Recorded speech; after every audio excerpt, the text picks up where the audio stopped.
Ano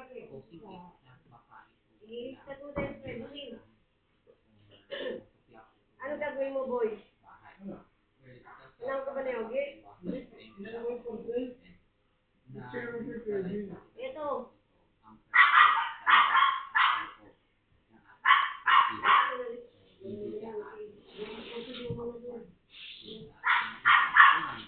Bakit sabi sa mamuyak eh? Ha? Ano sa mo? Huli.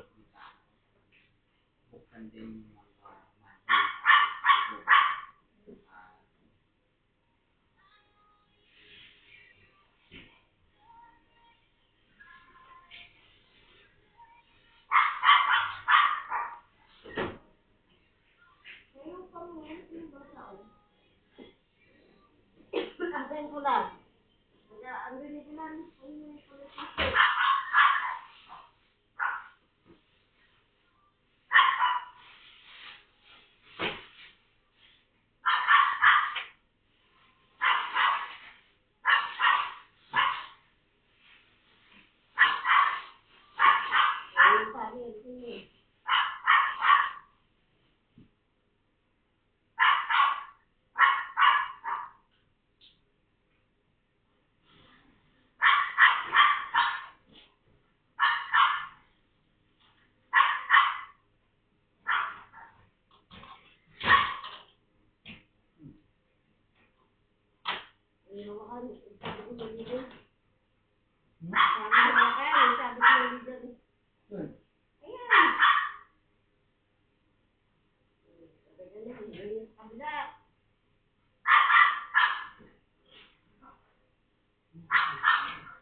Binukas ka muna dyan.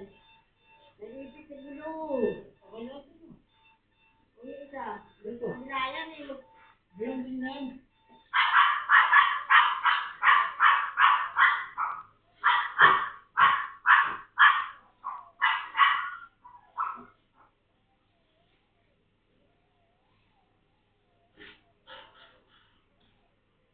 Hindi nila kayo doon. You know. Imbak. Kaya nga eh. Hindi eh. Sinabi ito doon sa kabila ito eh. Ayos.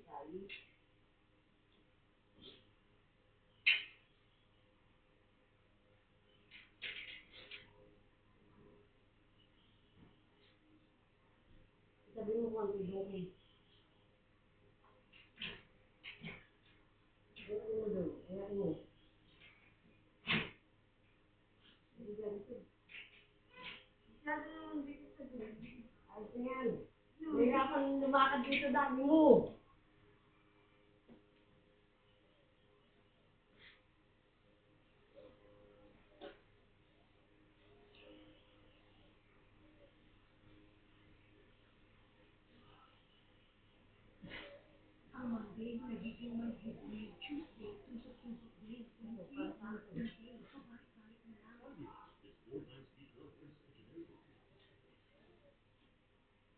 Frantic deer burst onto a man's front porch and refused to leave, stomping, pressing her body against him, demanding something he couldn't understand. She wasn't attacking. She wasn't lost. This wild animal had chosen him, and what she needed him to see would shatter his heart completely. It started like any ordinary afternoon.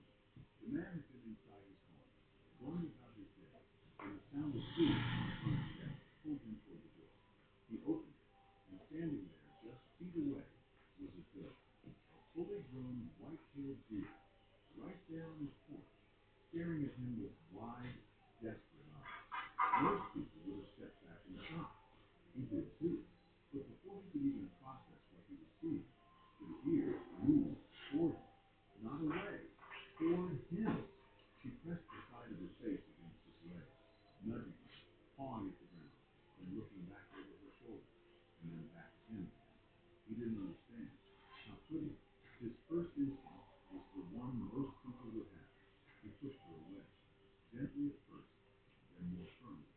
She was a wild animal, after all, and she was acting strangely. He waved his hand, stepped forward, tried to shoo her off the porch. She didn't budge. She came back. Again Ano and to, again, Papa? she pressed herself against him. Her hooves tapping the wooden floor in a kind of frantic rhythm. Every time he pushed her away, she returned, more urgently than before. Her eyes were enormous and glistening. Her breathing was fast and shallow. Something about her movement had a quality that went beyond animal instinct. She wasn't grazing. She wasn't wandering. She was pleading. Still, the man couldn't believe it. What he saw looked like aggression. A wild animal invading his space, refusing to back down. So he pushed harder. The doe stomped the ground. She raised her front legs and brought them down with force, a sharp crack against the porch. The man panicked, misreading the gesture entirely. He thought she was about to charge. Heart pounding, he backed through the door and shut it behind him, pressing himself against the wall inside and catching his breath. She'll leave, he thought. Give her a few minutes and she'll be gone. But 5 minutes passed, then 10, then 30. He peeked through the window, and there she was, still standing on the porch, still watching the door. Her head was lowered, her gaze fixed on the house with an expression that was almost unbearable to look at. There was no aggression in those eyes, no wild, only something raw and desperate that cut right through the glass. That was when his father walked over. The older man had been watching from inside, and unlike his son, something about the boy's behavior struck him differently. Years of age, paying attention to the world, of learning to read what words can now say, made him pause and listen carefully. The girl wasn't threatened. She wasn't confused. She was trying to communicate. He pulled on his shoes and stepped outside. The moment he appeared, the doe turned. She looked at him, directly, deliberately, and then she walked, not away from the house, around it, and she stopped. She looked back at him again. The old man followed. She led him around the side of the house, past the garden toward the back, and there she stopped again, turning to face him with those desperate, luminous eyes. He moved closer, peering into the shadows near a large iron gate that ran along the back of the property. Then he heard it, a thin, trembling cry, small and helpless and terrified. He stepped forward, and there it was, a fawn, tiny and trembling, its fragile legs twisted at an impossible angle, its spotted body wedged deep into the iron bars of the gate. It had tried to squeeze through and become hopelessly trapped. The more it had struggled, the worse it had become. The iron had scraped and torn at its soft skin, leaving raw, painful marks along its throat. The little creature was exhausted from crying and from fighting, and it had no strength left. The old man stood completely still. The mother deer moved beside him. She was quiet now. That frantic, desperate energy had transformed into something else entirely. She stood close to the old man's side, watching him, trusting him, as if she had done everything within her power to bring peace to this moment. And now she was placing her most precious thing, her child, in his hands.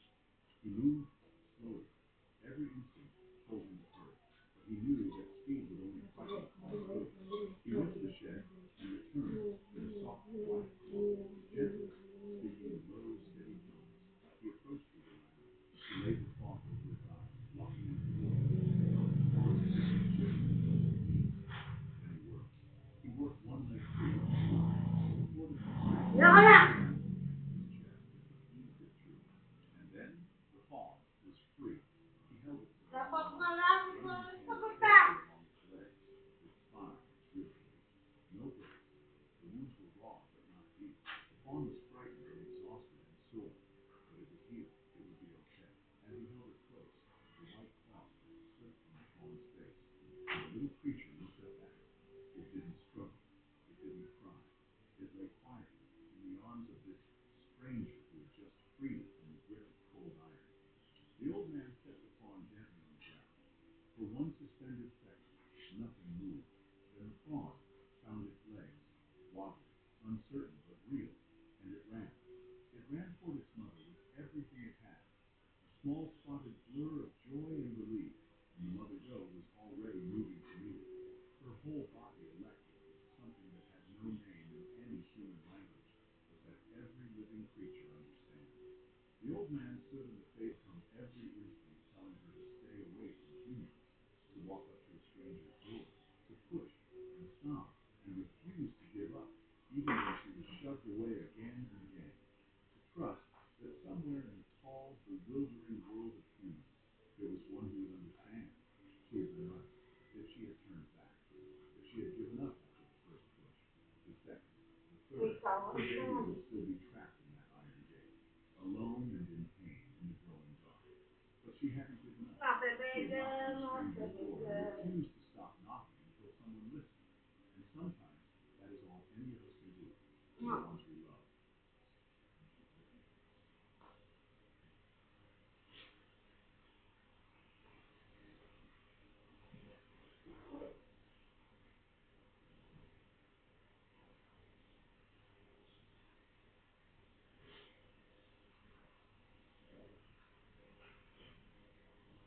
Have you ever noticed something strange? People look at you, pause, and then say it. You don't look your age. Sometimes it's a compliment. Sometimes it's confusion. Sometimes it almost feels like they're trying to solve a mystery. Because Kung ikaw o mahal na sa buhay ay higit 65 years old, don't just recommend Head and Shoulders because it's good for success. I choose it because when my son hits puberty, siya ang decision hard. Head and Shoulders lang nagpabenta sa kanya. Kaya I don't just recommend it. I choose it. Kung ikaw o mahal na sa buhay ay higit 65 years old, sa susunod na ma-admit kayo sa hospital, baka bigyan kayo ng clipboard at papipirmahin ng ilang booking form. Huwag mo nang pumirma ng kahit ano hanggang hindi mo napapanood ang video na ito.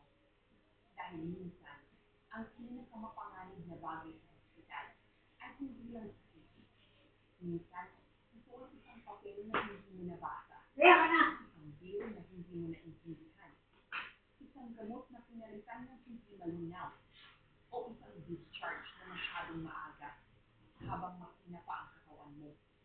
Sa maraming senior sa Pilipinas, isang hospital visit lang ang pwedeng gumulo sa buong pamilya. Isang admission lang, pwedeng maubos ang impon, pwedeng mangutang ang anak, pwedeng ibenta ang alahas, pwedeng gamitin ang pensyon na dapat sana para sa pagkain, gamot, kuryente, at tahimik na pagtanda. Kaya ngayon, pag-uusapan natin ang 5 hospital trust na madalas na tinulugan ng seniors at ang exact words na dapat mong sabihin para protektahan ang sarili mo, ang health mo, at ang pera ng pamilya mo. Ako si Dr. Elena Santos, 35 years old. Ang review na ito ay para sa edukasyon, para mas marunong kang magtanong, at mas malinaw ang magiging usapan mo sa hospital class. Hindi ito kapalit ng personal advice ng buhay mo. Ito ang katotohanan. Maraming senior ang hindi napapahamak dahil pabayaan nila. Napapahamak sila dahil hindi nila alam kung anong tanong ang dapat itanong. At sa hospital, kapag hindi ka nagtanong, minsan ang system ang magdedesisyon para sa iyo. Trap number 5, ang surprise hospital charges na hindi malinaw bago ginawa. Akala ng pamilya, okay na lahat. May PhilHealth, may senior citizen ID, may HMO card, tinanggap naman sa hospital. Kaya ang nasa isip nila, covered na siguro ito. Pero pagdating sa discharge, biglang may professional fee, may building fee, may operating room charge, may supplies, may medicine na mahal, may lab test na hindi pala kasama, may doktor na nasa bill, pero hindi mo man lang maalala kung kailan mo siya nakausap. Ito ang mahigit sa senior. Hindi ka naman tumatanggi sa treatment. Gusto mo lang malaman kung magkano, ano ang covered, at ano ang hindi covered. Pero dahil may sakit ka, dahil kinakabahan ng anak mo, dahil mabilis magsalita ang staff, minsan sumapayag ka na lang, actually, doon lalabas ang kulang. Halimbawa, si Mang Ernesto, 70 years old, taga Quezon City. Dinala siya sa emergency dahil sa chest discomfort at hirap huminga. May HMO siya, may May senior citizen card siya. Akala ng pamilya, maliit na lang ang babayaran. Pero nang discharge na, may lumabas ng lalaking professional fee at nilantos na hindi pala covered. Hindi nila alam kasi walang nag-explain ng malinaw sa simula. Ang anak niya, halos maiyak sa dining area. Sabi niya, kung sinabi lang po ninyo bago ginawa, nakapaghanda sana kami. Kaya bago procedure, bago test, bago pumasok ang specialist, sabihin mo ito ng malinaw. Pakisulat ko kung ano ang gagawin, sino ang doktor na involved, magkano ang estimated cost, at ano ang covered ng PhilHealth, HMO, at senior discount. I consent only after this is clearly explained to me or to my family. Ulitin natin. I consent only after this is clearly explained to me or to my family. Huwag kang mahiya. Hindi ito bastos. Hindi ito pakikipag-away. Ito ay proteksyon. Kapag senior ka, karapatan mo na intindihan ang treatment at gastos. Kapag may anak o apo kang kasama, sabihin mo sa kanya, ikaw ang magtanong, ikaw ang maglista, ikaw ang mag-picture ng reverse kung allowed. Dahil kapag ikaw ang patient, mahina ka, masakit ang katawan mo, at hindi mo dapat patanin lahat ng desisyon mag-isa. At habang nanonood ka ngayon, isipin mo, may nangyari na ba sa pamilya mo na ganito? May bill ba na biglang lumabas? May charge ba na hindi ninyo maintindihan? I-comment mo. Hindi para manisi. Hindi para may sino na maisip mula sa pamilya mo.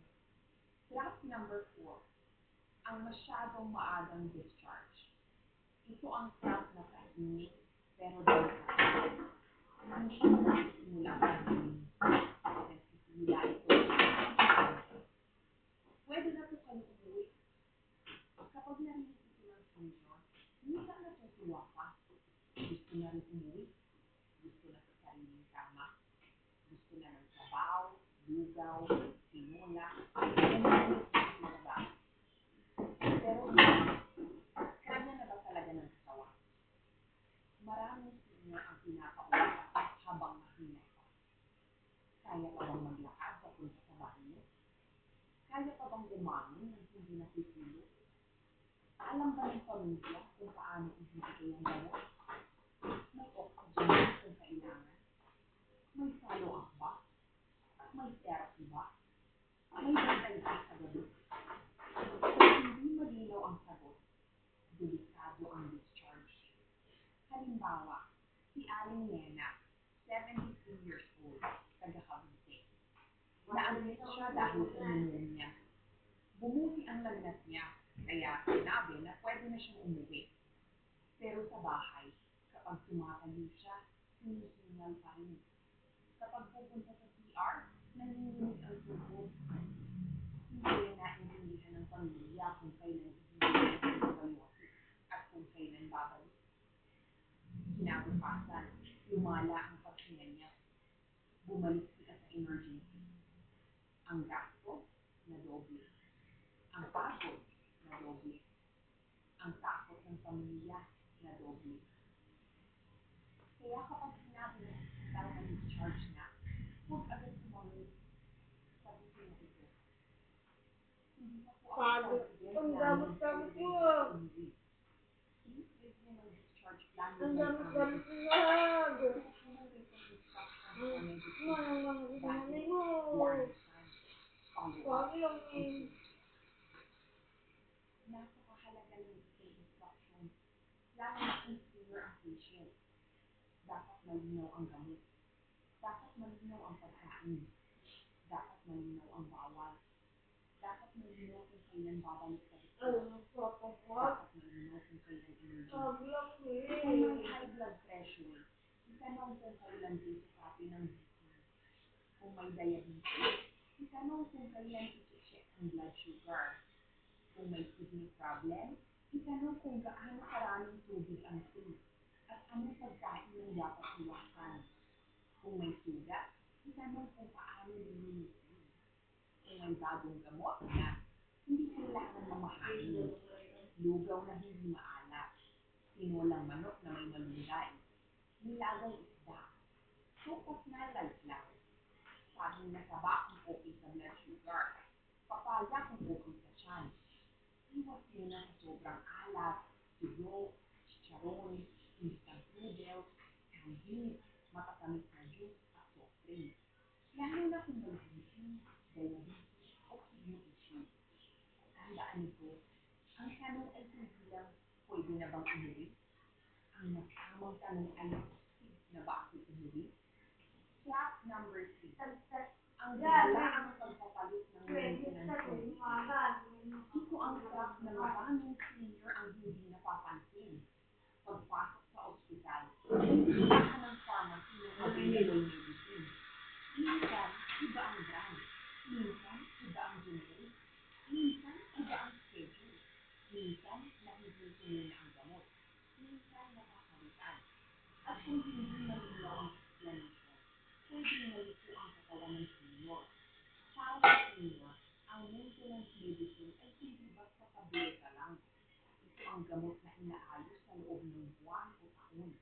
Gamot sa blood pressure, gamot sa diabetes, gamot sa puso, gamot sa thyroid, gamot sa cholesterol, gamot sa blood thinner. Kapag bigla itong pinalitan, pwedeng magkaroon ng tulog, pwedeng tumaas o bumaba ang BP, pwedeng bumaba ang sugar, pwedeng manghina, pwedeng malito, pwedeng magkaroon ng palpitation. Kaya bago ka ma-admit, gumawa ka ng medicine list. Isulat lahat. Pangalan ng gamot, dose, ilang beses iniinom.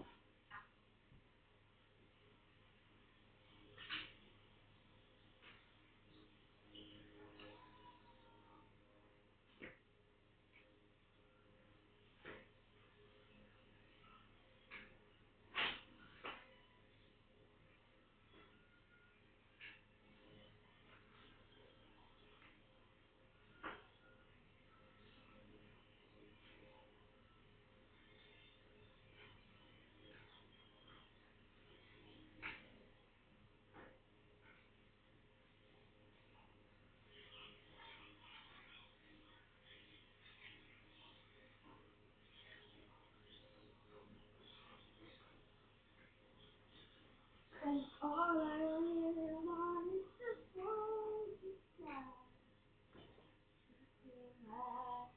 You need to day and night. Sometimes I laugh, sometimes I cry, sometimes I'm scared of you.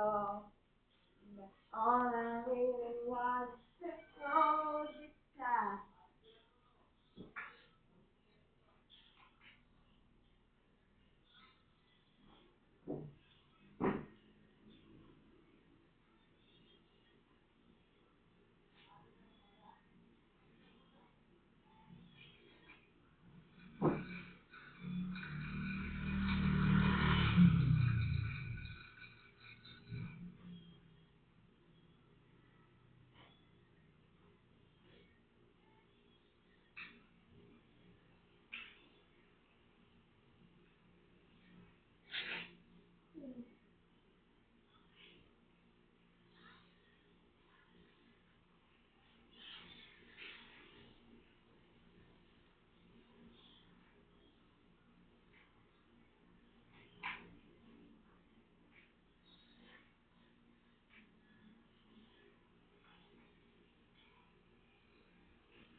Kanin na kanin.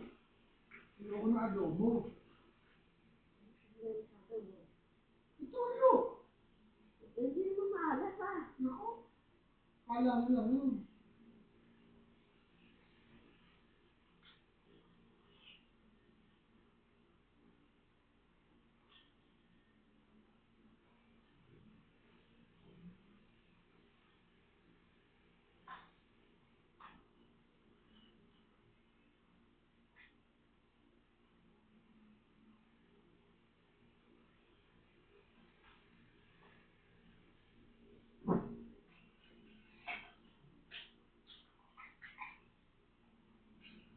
Ito siya harap.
Gusto mo siya, right?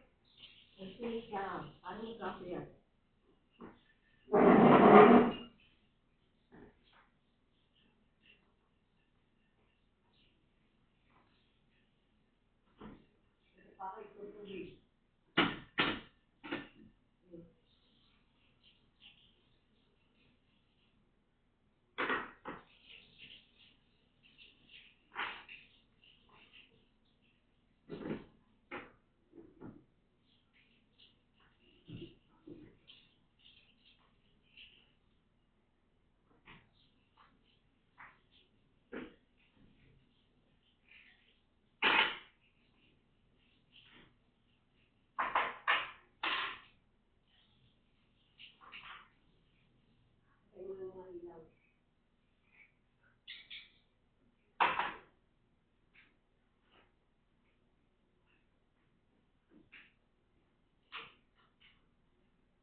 Taas masagot.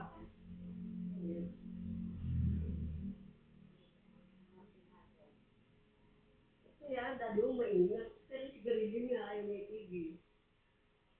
Kaya nag-iingat. Kaya mo, ano? Marta.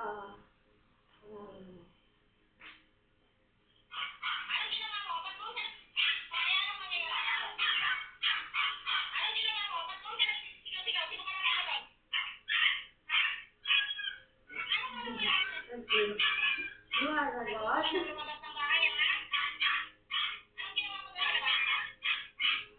And goes on July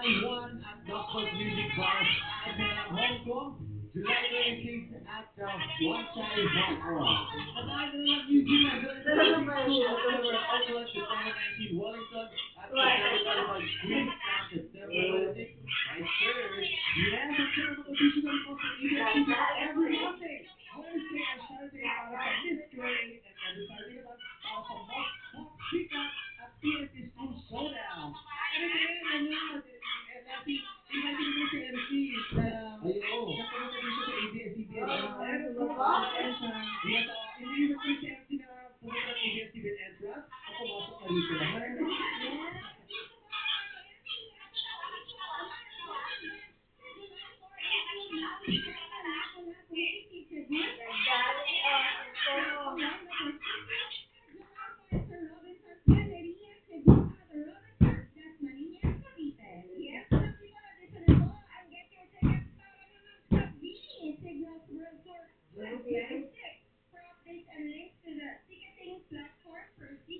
Visit beanie.wt2026.abs-cbn.com. Congrats, Beanie! Congrats! Automatic na pong tala naman sa Miss Q&A Reina Talavera 2026 na pabalikan ng our show.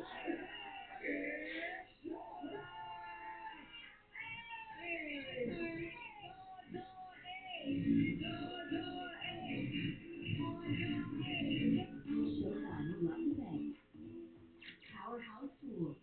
Siguradong sulit at maaasahan. Available online at the over 150 Powerhouse stores nationwide. Unta. Real good. Real fresh. Real Pinoy. That's Unta. For real.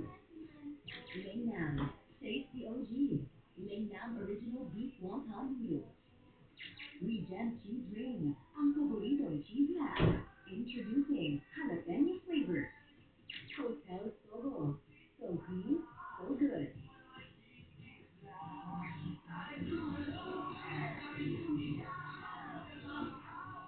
Daming ganap. Bawal rockstar. Araw-araw, mag-Nescafe Creamy White. Nescafe coffee na smooth ng creamy Nestle milk. Para smooth, araw-araw. Ready? Mag-Nescafe Creamy White araw-araw. May sulit pa ba? Sulit pa! Sulit, sulit, enjoy the flavor. Pinaka! Sarap na sa lahat. Pinaka!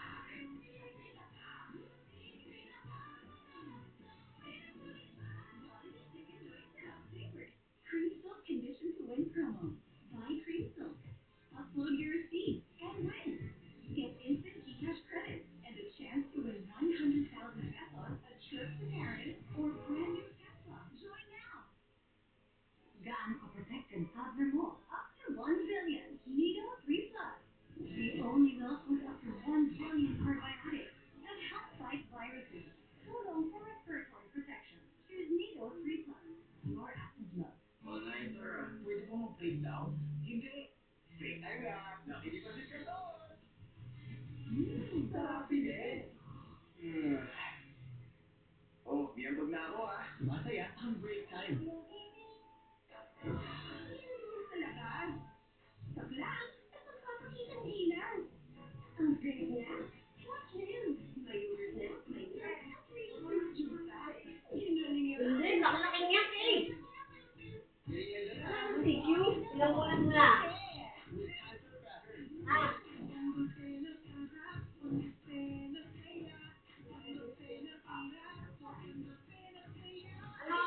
Ano?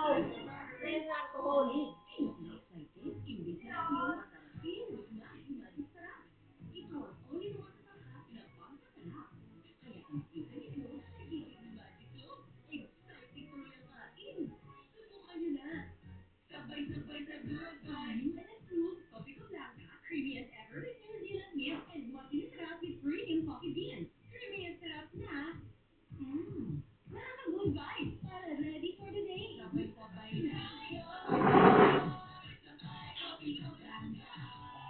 Creamy at sarap, yun ang ilang good vibes sa Coffee Blanca. Creamy at sarap ng good vibes para ready for the day sa Coffee Blanca.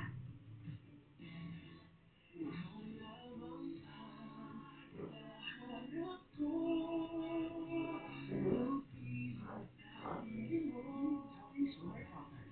Smoke stealing won't set up. 99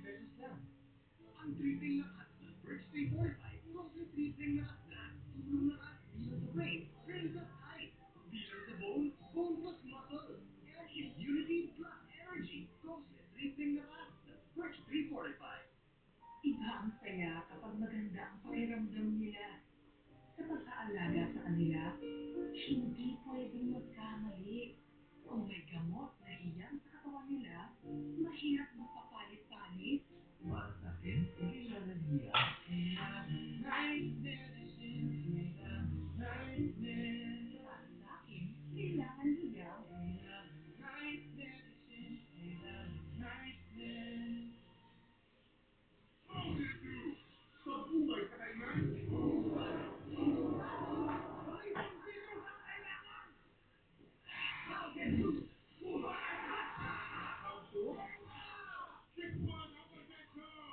Ang mga bagay na pinaghuhusayan, binibigyan ng oras at pinaghihirapan. Ganyan ang Skyflix. Maingat at matagal ang paggawa. Kaya may lusog at sarap na lagi mong pinipili. Skyflix, asahan mo. Did you know kids' mouths don't start from their gifted brain? Nurture it with Promo to help fuel the four-brain developmental milestones: focus, memory, problem-solving, and language. Nurture a gifted brain. Promo. May family ko sa parati. Para mo gusto, chicken McDo lagi. Napakasulit, napakalaki. Talagang nakaka-satisfy. Chicken McDo, tasty. May agad. Regular hair care can't prevent dandruff. Skincare can. New Dove Thermoscalp with skincare ingredients. Rebuilds the strength of your scalp barrier for up to 100% dandruff-free hair and 100% less hair fall.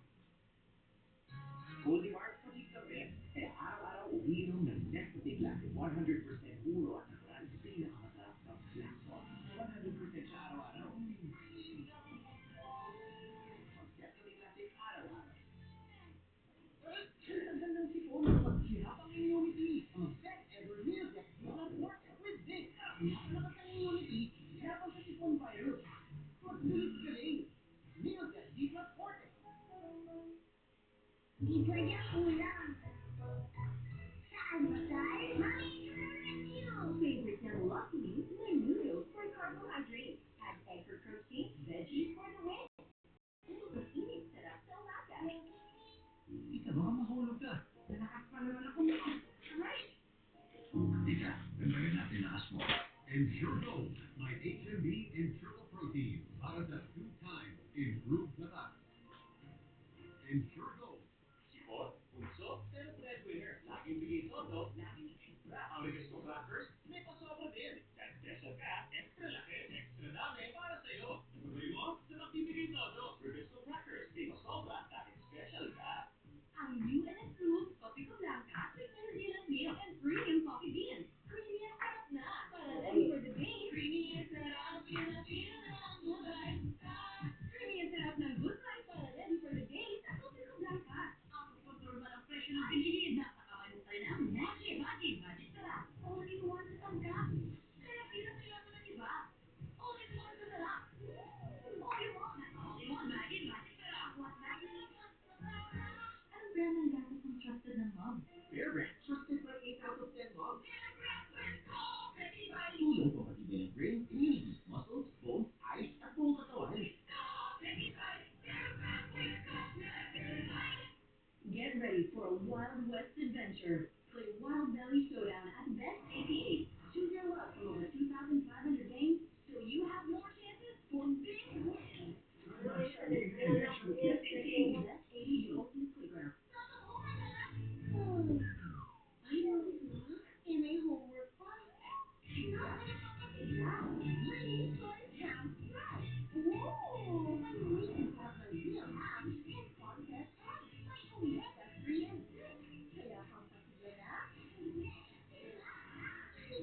high five for season 5. Just watch GMA shows and wait for the Kapuso lucky numbers of the day. Get your entries via our website together with your personal details and get a chance to win. Buong pwersa at buong puso kami nakabantay sa bayan dahil buong araw namin pinahahalagahan ang inyong pagtitiwala. Orang balita. Malinahan. 24 oras weekend. 34 oras. Vaccine. State of the nation. Walang kinikilingan. Walang pinoprotektahan. Noon at ngayon, serbisyo totoo. Ito ang GMA News.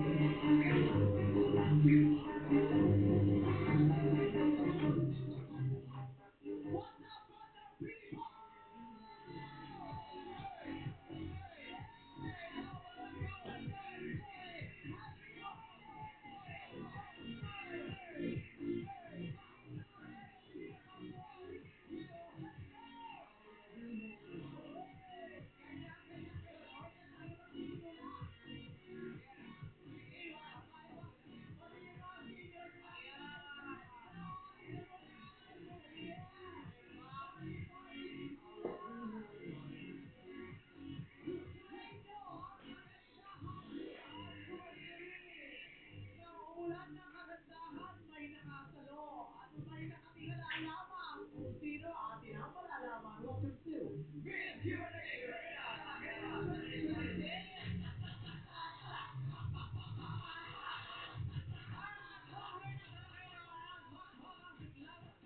Nag-confuse ka ba?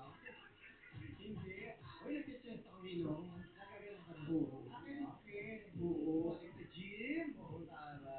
Problema ko lang, ano, katamit ko sila.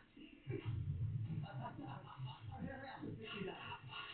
Rachel Reyna Sarajera ang magpapasiklaman sa dalawang rounds ng talatan. Ang may pinaka-main character energy ang Gokora sa weekly final. Ako nga ba yung item? Pinag-loverin ka tsaka Gokora. Oo, mga paglabak. Kilalanin na natin ang mga pinag-lovables in their pack na pa-cocktail dresses, starting off with candidate number 1.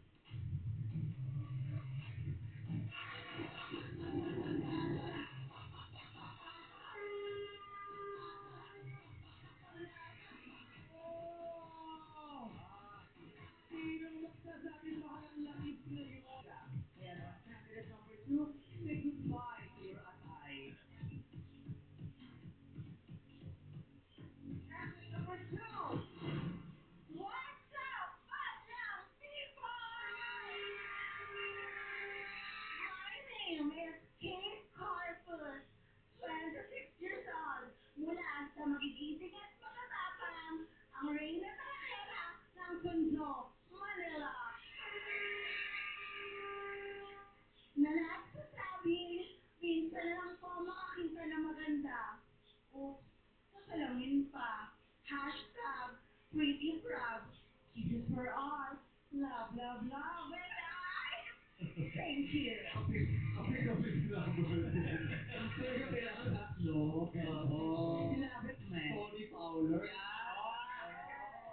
Tony Fowler. Yes. Maraming salamat, candidate number 2. From Nakakapos si candidate number 3.